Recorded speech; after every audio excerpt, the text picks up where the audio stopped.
The heavy treads of the Ockley Hegemony's assault vehicles ground the soil into fine dust, a stark contrast to the vibrant green that had covered this world just cycles ago. Commander Vorag surveyed the scene with satisfaction. His forces had secured the primary settlement with minimal casualties. The indigenous population, these humans, were proving to be exactly as the long-range scans had indicated. Primitive, disorganized, and utterly outmatched. His troops moving, effortless corralling the bipedal natives into temporary holding pens. They were fragile creatures, easily overwhelmed. The conquest of this Type M world was proceeding ahead of schedule. A minor victory, perhaps, but a necessary expansion for the hegemony. A report crackled over his comms. Commander, we have a priority detainee, male specimen exhibiting unusual behavior. Appears amused by the situation, requesting immediate interrogation. Intrigued, Vorag made his way to the field interrogation tent. Inside, Probe Specialist Unit 88, his optical sensors focused intently, was attempting to extract information from the captive. A human, a male in simple torn clothing, was secured in a standard restraint chair, and he was indeed laughing, a ragged, breathless sound. Subject's neural patterns are anomalous, Commander, Unit 88 reported, his voice emphasized and flat. Standard interrogation protocols are ineffective. Laughter appears to be a genuine emotional response, possibly linked to extreme stress or amusement. Vorag approached the human, his patience wearing thin. "Cease this noise," he commanded, in the basic translation dialect. The human's laughter subsided into gasping breaths, but his eyes, bright with a disturbing mirth, were fixed on Vorag. You really don't get it," the human wheezed, shaking his head slightly. "You have no idea at all what you've just done."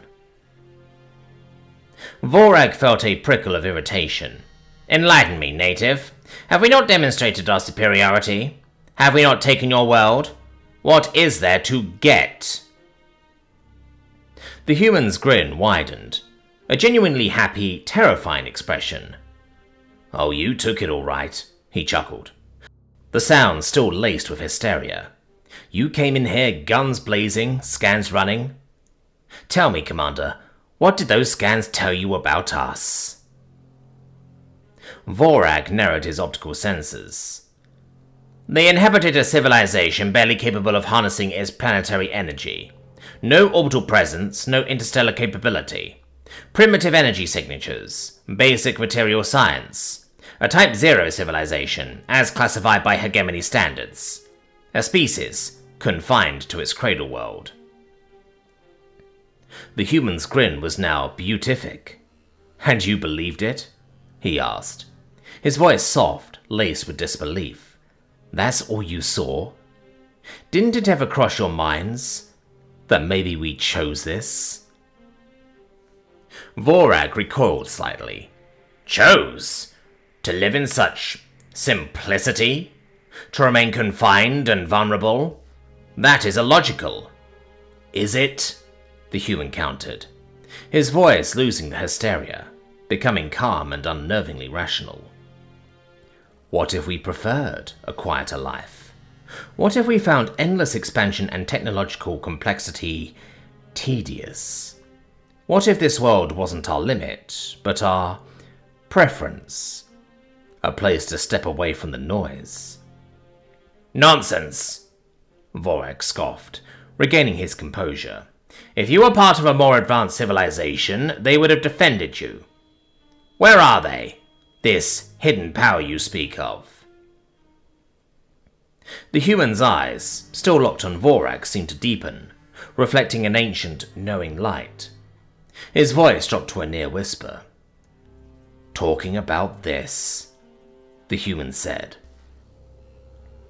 The air around the human shimmered violently, not with light, but with a sudden localized distortion of space itself. There was no sound, no energy pulse, just an instantaneous absence. The human in the chair was gone, the restraints empty. A cacophony of alarms erupted from outside. Vorag rushed out, his hand instinctively going to his sidearm. His troops were pointing upwards, their voices filled with disbelief and terror. Above them, the rounded-up human prisoners were vanishing. Not fleeing, but simply blinking out of existence from the holding pens, from the transport lines.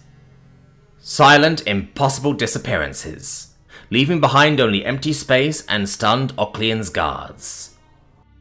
Then, the sky changed.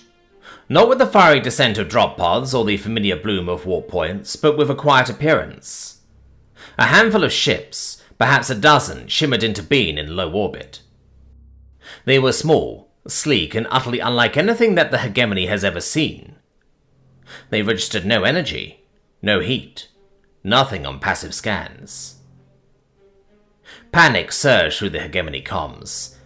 Unidentified contacts, phasing in, no signatures, they're just appearing.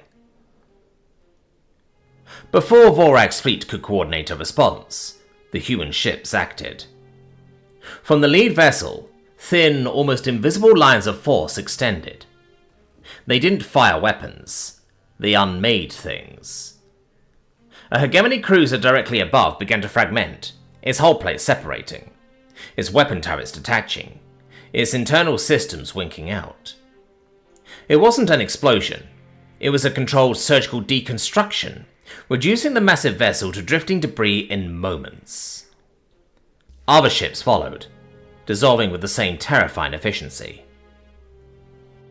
Vorag watched in stunned silence as his fleet, the mighty spearhead of the Oclean's Hegemony, was systematically disassembled. On the ground, his troops' powered armor locked up. Their energy weapons sputtered and died. Then, a shimmering appeared directly in front of Vorag, resolving into a holographic projection. It was the human from the interrogation tent. The mirth was gone, replaced by an expression of calm, focused intent. "We are here now," the human's voice echoed, not from the projection, but seemingly from within Vorag's own mind.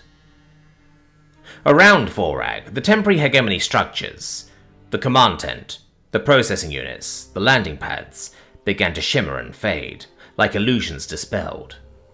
They weren't destroyed, they simply ceased to exist in this location.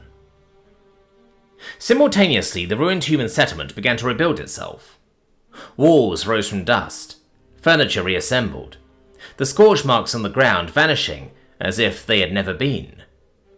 The garden was being restored.